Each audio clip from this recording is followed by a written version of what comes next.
All right, hello again. Sorry, it's been a while since the last video. Been pretty busy, but a lot of shit has happened regarding Real Madrid. We've played 14 games since my last video and won 10 of them. Lost 4 of them.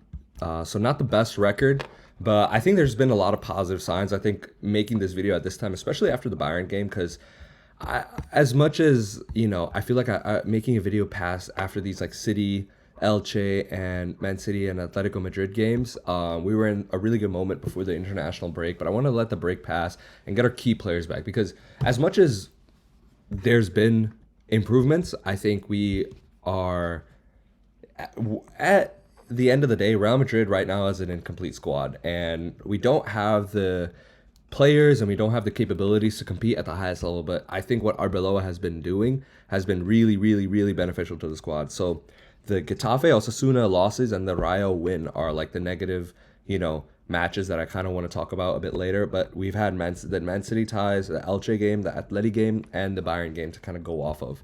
And I think moving forward, I'll also kind of touch on Arbeloa, his tactical vision, some changes that I've seen in both my mindset of like what tactics and tacticians need to be viewed as, like managers and the relations between the players and how they coexist to, perform the best on the pitch. There's some adjustments that I want to make over there, and especially compared to like how we were under Alonso than how we are against or with Arbeloa. So right now we sit second in the table. I think we can kiss goodbye to La Liga, especially if we lose today or drop points today against Girona. I think La Liga is gone. We are still in the Champions League. I still think we do have a chance against Bayern in the second leg.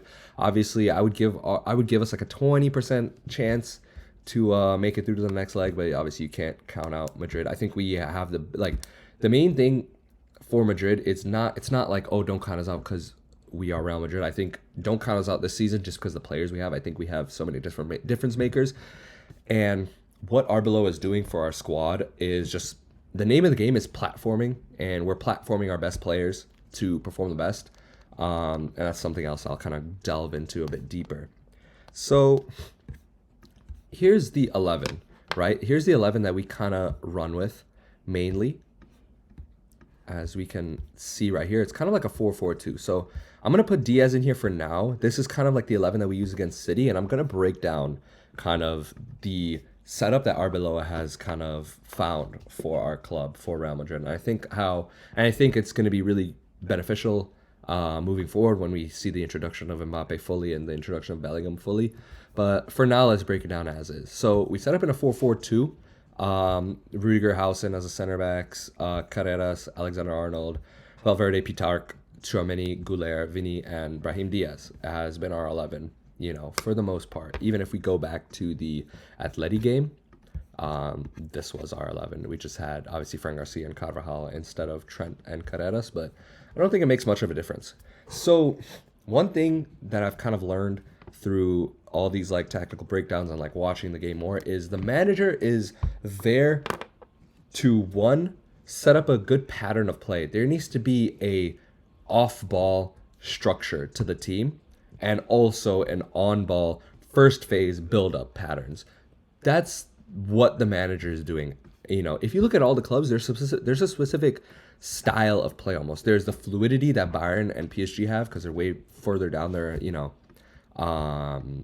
managerial tenures with Enrique and company. If we look at Man City, they also have evolved and they have their kind of tactical vision of how they want to create and how they want to set up. I think Nico O'Reilly is a huge part of that, but their managers are basically there to make sure the players are platformed in the best way possible. It's different club by club, and I think manager by manager. I think Real Madrid is a club where you need to give the players they need to be off the cuff a little bit more. They need to be able to create on their own a little bit more because they are the best players in the world. These are some of the best players in the at their respective positions. You, as much as you want to manage their positioning and their decision making on the pitch, you can't because they're gonna do things that even like Alonso's not doing the things that Mbappe is doing. Alonso's not doing the things that Vini Jr. is doing. He has a good vision to kind of set it up, but I think he was very overbearing. There's those type of managers that are much more meticulous and much more detailed in their tactical approach. I think Pep is one of them, and I think Alonso is another one of them. Pep has the pedigree to like kind of be like that. He can walk into a locker room and be like, my merit and my achievements speak for myself. So you guys are gonna do as I say because I've won so much. And I think it's his evolutions throughout his time as a manager have really shown that. He's shown that he can win in multiple ways. That's why Mourinho also gets a lot of jobs still. He's considered like a top tier manager. One thing, and then alongside that, like setting up that pattern of play, I think managers have to manage the players well. One thing that Arbeloa does really well that I think a lot of people kind of criticize him on is taking the blame upon himself and speaking very highly of his players to the media. There's no reason to badmouth your players in front of the media. If you're gonna badmouth them, this is not like a sports thing. You have to go talk to them one on one. Asensio was dropped from Madrid squad for a whole month because of a debacle with Arbeloa, but nothing was spoken on it in the media. Trent was dropped from the 11 in the Atleti game, but when Arbeloa talked about it, in the press conference after the Atleti game, he had only praise for Trent. And Trent was like late to a training, obviously, so that's why he was, benched for that game. But he did come on and obviously produce a difference. But it shows that Arbeloa wants to have these one-on-one connections with these players, and he wants them to have as much input as he does, on the pitch. Because as much as he can manage them, they are the ones on the pitch making the difference. So I think in that sense, Arbeloa is a really good manager, and I do want him to like continue on at Real Madrid, but there have been some negative signs. Obviously, like, we're on a 2-game losing streak. We're already out of the Copa del Rey. That was Arbeloa's first game. What's it called? Didn't make it through in the that was the Copa del Rey. Champions League, we're kind of on the back foot right now. We had great ties against City, great ties against Benfica, but in the league we are also faltering. And I'll kind of break that down, like why I think we struggle in those games, like games against Getafe, games against Mallorca, but like we perform well against teams like City and Bayern Munich. We have so many chances against these type of sides, but that's also the difference between like a league game and a Champions League game. But yeah, let's get to the actual tactical breakdown. So Arbeloa sets up with a central box between Hausen, Rudiger, Tchouaméni, and Pitarch. So the two DMs and the two center backs. The ball is constantly rotating between these 4 players in that first phase of build-up. So let's just move Vinny and Diaz up a bit. We'll break them down. I think Valverde is a huge one to break down. Goulet as well is a huge one to break down. Obviously Pitarch as well. The youngster, I have some things to say on him. But basically, this is the box that is being, that we are building in. Real Madrid has superstars and they have runners, and there needs to be a really good balance between the two. Because as Vinny, as much as he's not going to run, Mbappe, as much as he's not going to run, they provide the difference higher up the pitch. So you need to platform them in the best way possible to make those differences. And I think Alonso put a lot of effort on like, hey, put the team first. And yes, you are putting the team first, but Vinny Jr. being in optimal positions, not picking up the ball from down here and driving up, is him benefiting the team. Well, Mbappe, I think he played his best ever game for Real Madrid in that Bayern game. The effort that he showed and everything, like he was very attentive. Not that I want to see him down here, down here defending. But I think what they're showing is the players are buying in. The players are a fan of this pattern of play. The players think they can win with this setup. So that's a big thing. I think Alonso, while I think he had really good ideas, I don't think the players bought in, and I think he was way too overbearing on the players, and that's just not how Real Madrid is managed. You can do this type of shit at like a club like Liverpool or whatever.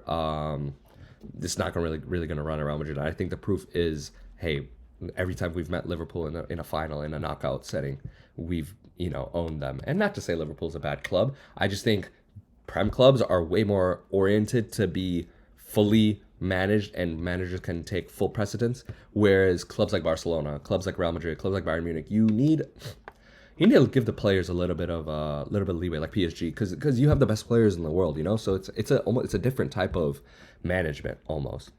And Alonso was very, very early in his career, and I don't think it was a good match. But yeah, basically we are building up in this box, And then if you see with just the fullbacks, just how everything's set up, there's natural triangles all over the pitch. There's a triangle here with Carreras, Hausen, and Tchouaméni. There's a triangle here with Goulet and Tchouaméni and Carreras. There's a triangle here with Goulet, Tchouaméni, and Vinny Jr. You know, there's triangles all over the pitch. And what this allows is fluidity. So I've kind of broken down the central box. Obviously, this plays into every player's strengths, you know? Having this box here and having it be fluid, with Pitarch being able to run for the team no matter where the ball is, he's running, he's covering the ground. If you see with this, just this setup, I'll get into it a bit more, but we have a clear gap in the center of the pitch where, in the center, in the upper center of the pitch, in the opposition's half, where we don't have a lot of bodies. And if we lose the ball and say we work the ball up, if I can highlight all these players, and we work the ball up to a favorable position, because I think what Real Madrid is doing really well now is holding the ball in dangerous areas like up here. We are still susceptible to the counter, but I think our player quality kind of makes up for that. And I think Arbeloa has kind of recognized that. So yeah, Pitarch we have as a runner. Tchouaméni and Hausen are very easily interchangeable in this box. Rudiger provides the leadership, and with Lunin also stepping up because he's a better ball player than Courtois, you can see that we're splitting, we're splitting the center backs very far. Lunin is coming up to help in this build-up, and that allows Pitarch to drop in, Tchouaméni to drop in, Carreras to drop in, Alexander-Arnold to drop in, who are all such great players on the ball and can rotate the ball really well. I think Pitarch lacks that like dynamic edge of pushing the ball up the pitch, but I think you need players that can just recycle the ball and kind of retain possession well, because you can't have everybody be like a superstar that's trying to change the game. I will get into that though, because there are some contrary points on that, especially with Jude Bellingham's introduction. But for now, we're just breaking down what we have seen, from Real Madrid. So that's like that sort of box setup. What this also does is goes back to like that platforming thing. So Trent Alexander-Arnold, great in build-up. You want him on the ball in these first phases because he's so good at picking the ball up in these deep zones and pushing the ball up the pitch and having us kind of hold possessions in these areas. If you watch the Atleti league game and as well as the Bayern game, even the Mallorca game, although that Mallorca is a different opposition, we're holding the ball in much more advanced areas of the pitch. And all that does, even if there's a lack of movement, which has been a struggle still at Real Madrid, even when there's a lack of movement, there's still so many bodies there that we can create and we can combine, Before, it would be like Vinicius is receiving the ball in a 2v1 or 3v1, and something has to be created out of nothing. That's why I think we would have low XG chances, but also concede low XG and we would not concede many chances, but we concede high XG chances because you're pushing the ball up, you're pushing the ball up, and then you get caught on a counter attack and you concede a high XG chance. Look at all the early games in La Liga from Alonso up until that 5-2 loss against Atleti, and you'll see that we had, yes, on paper, the best defense in the league, the least goals conceded, least chances conceded, but the chances that we did concede were very, very high XG chances. And we were not creating high XG chances. So yeah, there's the box, the box, central box. It's almost like also like a diamond with Diaz dropping in and Lunin also pushing up. But there's that first phase buildup that Real Madrid are missing. That's one thing that Arbeloa has solved for us, which I think is a huge thing. And I also talked about how Carreras and our fullback can be platform, but this is almost like a domino effect. So let's start on this left-hand side with Carreras, Goulet, and Vinny Jr.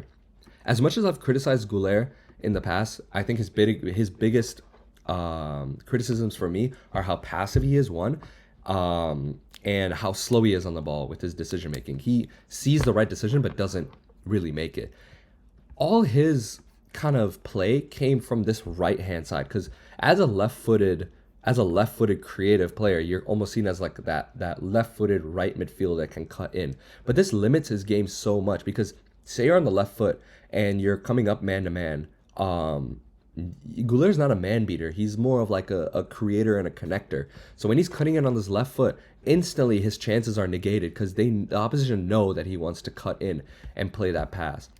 In this left center mid position, what it allows Goulet to do, and it's one thing that he did so well at the Club World Cup, and why I think people saw that deep lying playmaker in him for him to solve problems, is I don't think he works well in the center over here. Maybe when we have a three back, it works well because you have five bodies behind him to cover, but he drops into these positions opposite of Trent Alexander-Arnold, almost in a left back position, and he can use his left foot to his full capabilities because look at how much more of the pitch he has to aim at. He has Tchouaméni as cover in front. Carreras, who's a very physical body that can run back and cover for him, you know? Although Goulet, I think his work rate is really high. I just think his physical capabilities are low. I think he puts in good effort for the team, good running for the team. But he has full capabilities with his left foot. He can go in and out over here with his left foot because he has all of the pitch to cut into. And yes, he's going to be on his right foot a bit more, but he has all the pitch to cut into. That's like the give and take. And then when he's outside on his left foot, he's on his stronger foot, and he has runners like Carreras, like Frank Garcia if he's playing, and like Vinny Jr. that he can connect to, and he can be the one opposite of Trent Alexander-Arnold that brings the ball up to these positions. He's also an outlet constantly. If you watch the Bayern game, I won't show clips in this video because I got copyright striked on the last one, but y'all can watch the highlights. He's picking up balls in these central zones. When we have Carreras, when we have Trent, everybody pushed up high, Valverde pushed high. He's the one that's picking up the ball from Rudiger, Hausen, or Lunin in these central zones in space, beating his man, and then pushing into the second phase of play.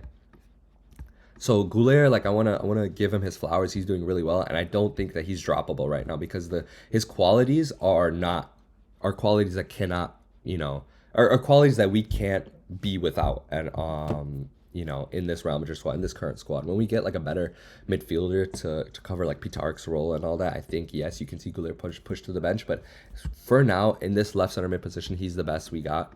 And I think especially if you're going to play Tchouaméni alongside him, Bellingham alongside him, Valverde alongside him in that midfield, and you have a good coverage with Hausen and Carreras, who are also great ball players behind him, it's what's it called? It just helps get the best out of Goulet. And I think Arbeloa is doing that for a lot of players, just getting the best out of them. What this also allows is Vinny gets full freedom of this left-hand side, which is I think the best case scenario for him. If you look at his 22-23 season, or 23-24 season, we won the Champions League, and it was just him and Rodrigo up top with Bellingham behind. He had precedence over this whole kind of left-hand side, and that's what also he has. He can move central. He has the freedom to also come onto the right-hand side of the pitch and help supplement, but he kind of has the freedom to do what he wants. But not to say that he doesn't come without instructions. He still has instructions to position himself in these areas of the pitch, mainly this smaller zone right outside of zone 14, right next to zone 14, where he can create and he can be very lethal. If I'm not getting across in my words, I'm basically like the coexistence between a manager's pattern of play and a player's, commitment to that plan, and also the player's kind of motivation for that, all go hand in hand. It's about getting the best out of your players. It's about can you really recognize, hey, these are this player's strengths and these aren't this player's strengths. It wasn't really done to the best ability under Arbeloa. It wasn't really done to the best ability under Carlo. But I think Arbeloa, it was done to a good ability under Carlo. And not to say Xabi Alonso didn't bring the best out of other players. I think Arbeloa is just doing it much better for this squad because he has a better relation for these players as well. So we talked about Goulet, we talked about Vinny. And Carreras is basically like that supplement as well. He is here to kind of help form these triangles and everything. And I don't think he really has a instruction on, push the ball up and be like a difference maker. He's more of that supplement runner, and I think we need players like that. And he's so good on the ball that he can do that. He can combine really well. Again, you see natural diamonds and natural triangles even with this setup. Even when Goulet drops, and even Carreras is still behind, there's still natural triangles. There's a natural pattern to build the ball up that the players don't have to think about.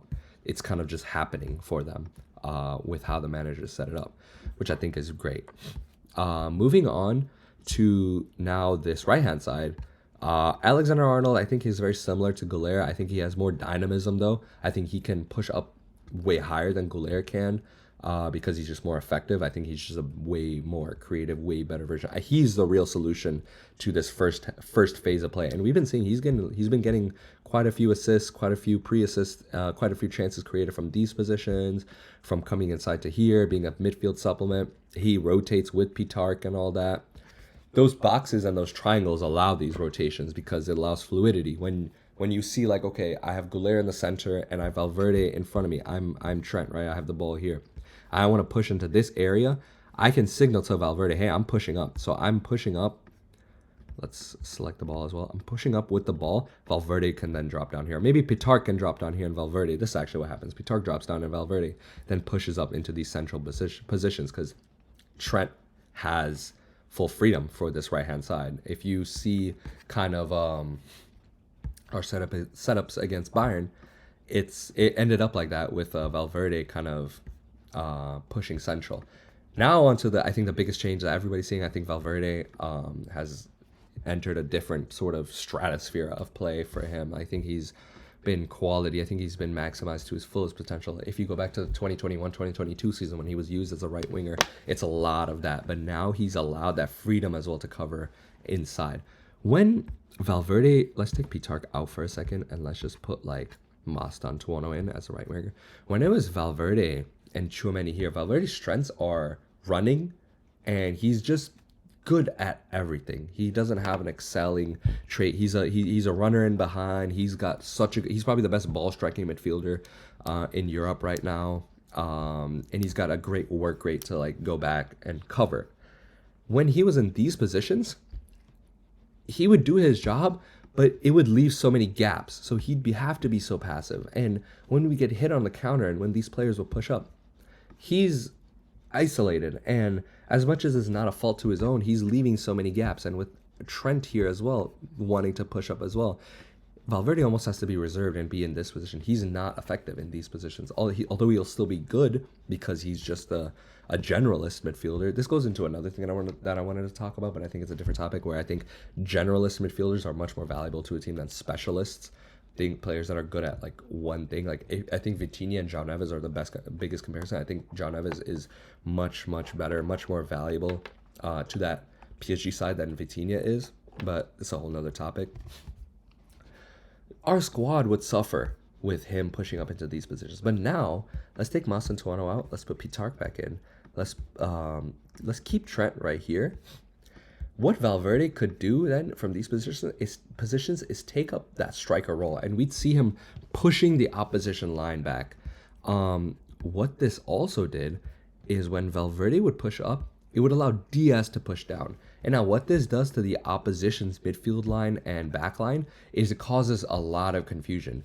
Who do you follow? If you're running like if you're in a structured low block to try to negate spaces between the lines, and you see a midfielder pushing up to this false nine position or an almost number 9 role, and your striker dropping down to help create and pick up the ball. You know what Diaz would do is he would be that like guy in between the lines, because he's so good at this. He's so good at being in between the lines. It's another player being maximized to his full potential, being used in these zones, almost not on the touch, not on like the wing. I'd say more like this, And if you again go back to 2023, 2024, that's where he was maximized. So he's dropping down into these positions to help pick up the ball from Pitark, Tchouaméni, Hausen, Goulet, turning and then pushing the ball up and allowing us to create in these sort of positions. You see how there's fluidity growing with this squad. There's clear interchanges, and everybody's player profile is being maximized, which I really like to see. The downsides of this is, again, the space in between that we can leave on transition. I think we can fall way too... Oh, before we get into that, back to Valverde a bit. With him pushing up here, he almost has that free role, in these areas of the pitch to help one create, score goals, connect play, all those things, and also just run, drive with the ball, have the ball at your feet, which is one of the biggest skills I think a player can have. I think ball carrying is very, very, very, very important as a professional a professional soccer player, professional athlete. I think that's one of the biggest traits you can have as a midfielder, because the kind of style of play in especially league matches now, where oppositions that are inferior to drop into that low block and really negate space. I think I'll set up Real Madrid in their block, because I want to go into that after. But yeah, they drop into these blocks and just what's it called, limit space.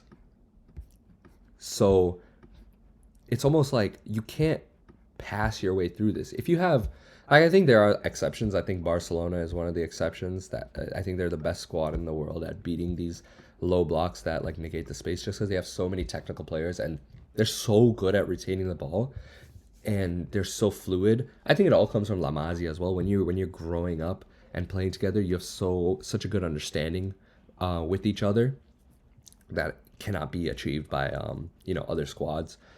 So that continuity and that like fluidity helps them break down these low blocks. But for the most part, it's hard to pass through these blocks. You kind of have to shift the ball from one side to the other and wait for gaps to be created. But when you have a player that can just drive through with the ball, it's so valuable. You're just breaking it with one player and then everybody else can supplement around you.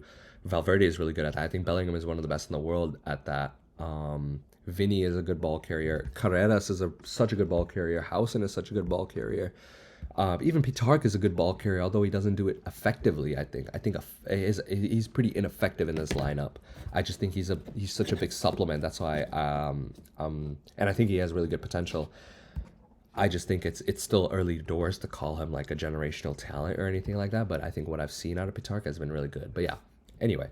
Now into the Madrid low block. We set up in this like sort of 5-3-2 or like a 4-4-2 block with Tchouaméni kind of pushing up here. But this is what another thing that Arbeloa does really well is when we lose possession, the rest defense is Housen, Rudiger, one of the fullbacks, and what's called Tchouaméni or Pitark. Pitark will just run back. That's his whole purpose with the team is to run back and then cover. So you have a good rest defense, and what that allows is all these other players that are going to be up here, like Vinny, like Goulet, like Diaz, like Valverde, like Trent, that are going to be up here and creating. It allows them to get back in time, and then we sit in this block, limit the space, and we have the athletes, we have the player quality to kind of take the risks in this. Maybe Housen will like push up here and like try to win the ball back, and you have the confidence that he will because he does have the cover, but he also has the player quality to do it. So yeah, kind of on the notes, that is really our system. You can kind of see it in action in the city ties. I think the city games and the Atletico game especially are huge to kind of break this down and kind of learn about our style of play now. Again, not to say that now we're back and we're going to win shit, but I just think that these are good signs. These are good moments for Real Madrid fans. There's good signs, and I think we're finally figuring out like a way of playing that suits everybody. So here are the big additions. Now we have Bellingham coming in and we have Mbappe coming in. And before I was very much like Bellingham needs to come in for Goulet and play those roles. But now I think what Goulet offers, especially at the end of both games where Bellingham got subbed on, or the end of the Bayern game, Goulet would kind of come into these central zones and help create. Less so, not really what Pitark did, like running for the team and creating. That's kind of what Bellingham will be doing, but Goulet was allowed a little bit more freedom in this midfield, so it was a little bit more fluid in this midfield. I think it was actually a benefit. So I think Pitark is taken out. I think Bellingham is put in. I think Brahim is taken out, and I think Mbappe is put in. Now, Bellingham, he is the best generalist, I think, in the world right now at the midfield role. He does everything to a high level. He will do everything that Pitark will do in this build-up, but he will also be the one that, like Diaz, pick up the ball in these positions and drive forward. I do think it will leave some gaps, so I think Valverde is not really given as much freedom in these zones, like to be a 9, but he still is able to push up in these positions because Mbappe now is given that free role to kind of like drop in. And I don't really like that he does it. I don't really like that he drops down and creates, but again, at least we have a 9 presence now with Valverde. And I think that opens up so much for the team because when we have nobody central, they can suffocate us and we can, all this space is wasted space. So the combinations that these three will have will be really good. And I think Bellingham alongside Trent and Valverde, I think he has a really good connection with these guys. And I think he's maximized on that right foot coming in, driving in alongside Valverde. So say Valverde's up in this 9 position. Mbappe is, on the left, supplementing Vinny, and Trent is up here. Bellingham can be in these positions that are favorable for him because he can make those late box runs if Valverde doesn't. And I think Goulet he has just another body to find, which is why I want him to stay in the lineup. Obviously, we'll see how this sets up. I think with the game against Girona, actually it is a 1-12, so let's see if the lineups are out, and we can kind of talk about that, give you like a live little reaction. The lineup is out. So we have Fran, Asensio, Militao, Carvajal. These are just rotations. Brahim, Camavinga, Bellingham, Valverde, Mbappe, Vinny. Okay, the midfield is a bit different. I didn't expect Brahim Diaz to be starting here. I think Camavinga just takes up that Tchouaméni role, like sort of similar to him. Camavinga needs to really up his work rate for the team. He's been really unfocused these past couple weeks, and it's kind of showing. Bellingham, it'll be really good to see. I think the combinations that we see between these 4 are going to be important, especially these 3. Militao, one of the best center backs in the world, if not the best center back in the world when fit. He's just he's so complete. He's almost like a stopper almost. Like he can push up with the ball, aggress, against the back line a lot. He has so much threat with his passes over the top that will go to like Vinny, that will go to Mbappe, that'll go to Valverde, our runners. But also he has so much pace to then cover in behind, and he's smart as well. He's a veteran as well. So I think him paired alongside Housen with Bellingham and Tchouaméni in this midfield, this is kind of like the lineup I would go with against Bayern Munich in the second leg. I think this gives us the best opportunities to win. I think there's squad continuity, obviously. Like now that we have a system, let's not change it, because we are creating chances and everything. So yeah, I think that's pretty much good on the systems and all that. You can kind of see the natural triangles, the rotations and all that. I think it will just get better as we keep playing, and I think we can end the season on a good foot. I think we still need some signings, especially in the midfield, especially in the back line. And I think the players need to be more focused. I highlight Camavinga, but there's just a lack of focus. Like Vinicius, lack of focus and giving away that goal to Kane in the Bayern game. Lack of focus on the first goal as well, losing the ball, and then Bayern just pick us apart and score, Yeah, we still concede chances like the Upamecano chance, there was the Olise chance and all that. Like we still concede these chances, but we can't make mistakes alongside that, right? And I think they're now onto like the difference between a Champions League game and a La Liga game. Like La Liga, the opposition, especially Mallorca is such a trap game. Like they have the players that really highlight our weaknesses, like Muriqi. Let's actually go to it right now. They have such a good midfield to help recycle and retain the ball. Say they pickpocket us on this back line. They have the midfield to maintain the ball, and they can play these balls up to Muriqi, who has the pace, the strength, and the power against our center backs to gain an advantage. And also the way they set up in this natural kind of block, it negates so much space, and they're just willing to sit. And when oppositions are willing to sit back in like these zones, it's so hard for us to create because we don't have the players that can penetrate as much as we have runners. If we want Goulet to come up in these positions and create, it's so difficult for us to do so. And then also it's just like the lack of positive movement out of Mbappe, the lack of defensive effort out of Vinny, and then the frustration that can brew in this back line. That's how we conceded both goals, and that's how we lost. We lost due to bad moments, And I think this lineup itself was a poor decision. I think you take the risk. I like it. You took the risk with Angel. Manny, I do really like Manny. I think he's a great player. I think he will be a good squad player for Madrid moving forward. And I do like how he made the substitutions early and everything. This was just a really bad trap game for us. And yeah, 90+1. And we're scoring like a crazy header as our goal, So there's just a lack of focus from the squad. But I think that won't be present in the Champions League games. I think the squad puts a lot of importance on Champions League games. And I think they really buy into the kind of structure that we have for this squad and moving forward and all that. So I think we're in a good spot. Yeah, we'll kind of see. We'll see how this Girona game goes, and then see how Bayern goes. I think moving forward, let's hope for the best. I think La Liga is out of the picture, but who knows what can happen in the Champions League. Let's just try to close out the season well with wins, with good play and good optimism. So yeah, it's been a struggle. It's been a struggle of a season, but I think there's a lot more positive light than there was for last season. Like against Arsenal, we lost 3-0. The game was over in the first leg. This one, there's good hope. There's good hope that we can do something in the second leg because we did a lot in that first leg. We can create chances now. We can hold the ball.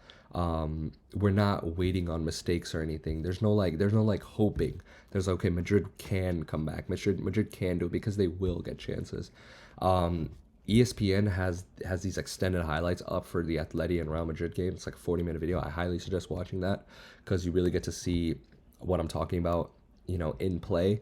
But yeah, that's about it. Hopefully you guys enjoyed, and I'll try to push out videos a bit more often now. But yeah, that was like a big tactical breakdown.